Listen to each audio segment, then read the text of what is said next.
Is this going to be Erik Ten Hag's last game as Manchester United manager? Welcome back to Red Devils TV, everybody, the realest channel on YouTube. This is your Manchester United vs Villa preview. As always, please make sure you leave a like on the video, subscribe if you are new, comment down below your predictions for tomorrow's game. Anyway, let's get right into it. So first of all, let's talk about Unai Emery and what he's done for Aston Villa. I think we say this on every single preview, but that 4-2-3-1 formation, should I say, is unique with the way Aston Villa play, and it makes him stand out to the other top four contenders, like this possible Manchester United, Newcastle, you could say even Chelsea. And Newcastle are very exciting, and so are Chelsea, but Villa for me just stand out, and you see why they got top four and why they're in the Champions League for this season. They are a quality team, they've got a lot of quality players, and the way that Unai Emery has built that team is brilliant in my opinion. But player to watch for Aston Villa, it's got to be their poacher, Ollie Watkins. He's clinical, he's fast, he had a very good Euros, and you know what, I don't know if it's just me who's noticed this, but he seems a bit buffed up and he seems a bit more physical this season. Now tell me if any Villa fans are watching this, if I've got that right, because I feel like Ollie Watkins is looking a bit more like stronger this season than what he was towards last season. But yeah, 4 goals and 2 assists this season for Ollie Watkins, and like I said, he's probably arguably top 3, maybe top 5 strikers, or other way around. He's either top 5 or top 3 strikers in the Premier League. And I feel like that is definitely a big player. And you could probably even say that, is he going to go to a bigger club? Maybe he might go to an Arsenal or a Chelsea. But I feel like as an Aston Villa player, Ollie Watkins definitely suits that profile. But yeah, obviously, with going back to Unai Emery's formation with the 4-2-3-1 formation, for a Spanish manager, obviously they're known for tiki-taka and possession-based football. Unai Emery isn't reliant on possession to win football matches, and that's, like I said, what makes his system so unique. So going into this game, this might be an opportunity for likes of Erik Ten Hag, because Erik Ten Hag wants to play with high percentage of possession. So Villa might be, okay, we'll take the back foot here. You have the ball. We'll just defend it and probably counter you. Obviously, it's not that simple, but with the approach towards the game, Villa might counter with a high line, and that might leave him a bit vulnerable towards the back for United players to get in behind. I'm really not sure. It's obviously like a very intelligent game of chess. So, but their defence as well, we can't discredit that. Pau Torres and Carlos, 2 very clinical centre-backs. Digne, for me, is a bit of a weak link in that defensive lineup, but attacking wise and that attacking output on the touchline is brilliant from someone like Digne. Obviously, he's brilliant on set pieces. He's caused us a few issues in the past when he was at Everton as well a few years back. So Digne is also a player we need to watch out for. So giving away stupid fouls or not thinking properly, then they could become to bite us in the backside if United give it away around dangerous areas towards the edge of the box. So we need to be careful with where we're making tactical fouls almost, because Digne and also going onto the midfield now, Tielemans, they've got 2 very good set-piece specialists. So how Manchester United are going to deal with this is, in my opinion, because United do seem to give away a few silly fouls, let's say, at times. But as well, obviously, let's just quickly talk about their midfield. Obviously, we mentioned Tielemans. He's a bit more of a deep playmaker now. Obviously, when he was at the likes of Leicester, he was that kind of only attacking player. But now he's more of a box-to-box or a deep playmaker. And he obviously still got his creative output, but he's not afraid to back out of a tackle. And this is where he works really, really well alongside the likes of Amadou Onana, who they bought from Everton in the summer.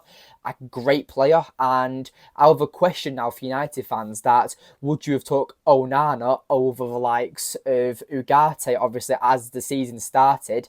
Ugarte is obviously adapting to the Premier League, where Onana already played for Everton, so he's used to the pace of the Premier League. And this is the frustrating part for me as a United fan, is that United don't scout or target Premier League stars.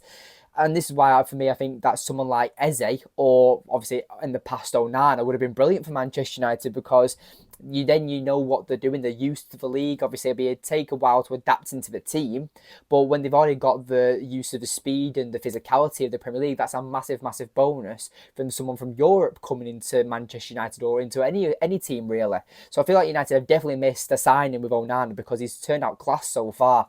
And obviously as well, Morgan Rogers, I quite like the role he's played for Aston Villa this season. He's more typically a winger, but Unai Emery's played him in that 10 role and he's been working really, really well. Obviously, link-up play is brilliant. And yeah, like I said, he's very balanced towards that front four almost because obviously with the way they play with the three in midfield and the one up top with Ollie Watkins. Now, I do want to quickly mention Duran as well. Perhaps the best number 2 striker in the Premier League. Now, scored midweek against Bayern Munich. Now, I think that says it all.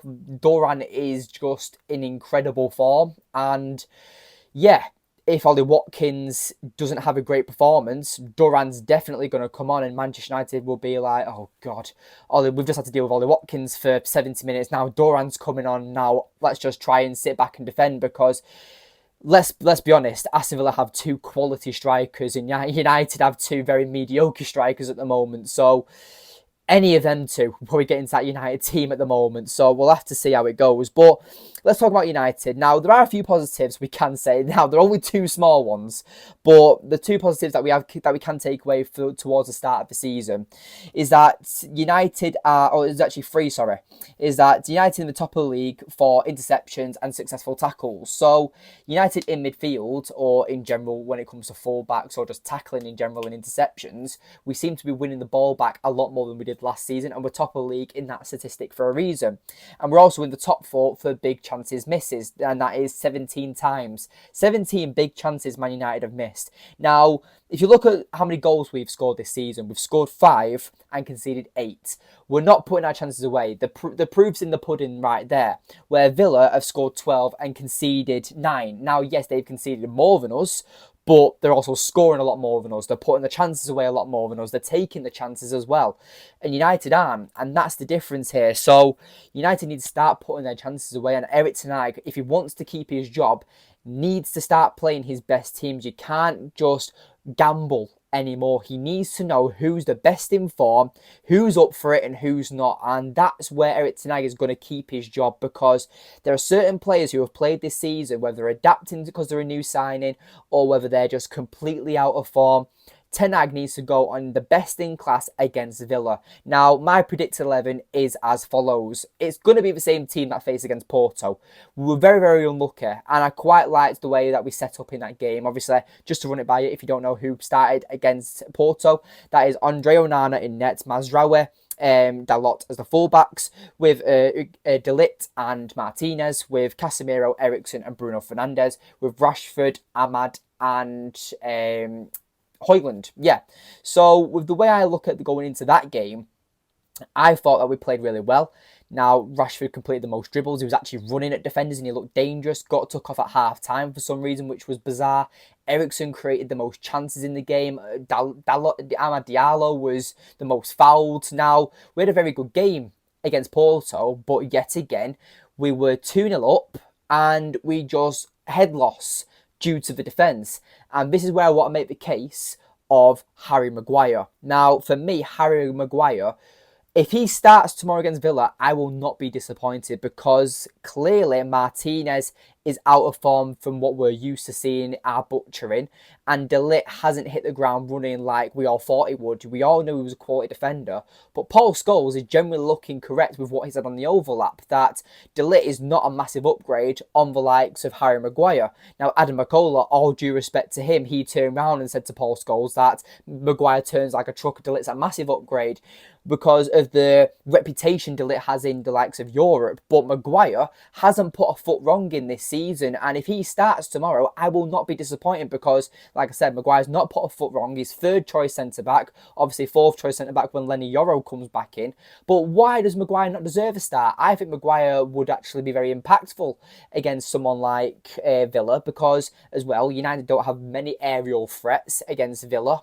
And like I said, Onana's a massive aerial threat in the midfield. So having someone on corners or set pieces might be really beneficial to have someone like Harry Maguire and De Ligt. Maybe Martinez comes out and you start the likes of De Ligt and Maguire. So yes, obviously taking that chance of being hit on the counter-attack with pace and having that pace at the back. But that's where you're hoping that we don't get counter-attacked, and United are quite careful and cohesive in possession. But yeah, the way I look at it is that I would start the same team against Porto. But again, like I said, Harry Maguire, it'd be interesting to see if he starts or not. And one other one I want to mention is Xerxes or Højlund. Now, for me, I'd personally start Højlund because Xerxes, for me, I don't see the hype. Now, Højlund got a lot of question and scrutiny last season that is he a number 9? United obviously paid the amount of money for Højlund for the potential. Now, Xerxes is a different number 9, but he's not a number 9. He's not a goal scorer number 9. At least with Højlund, you know he's going to have a shot on goal, where Xerxes still seems to panic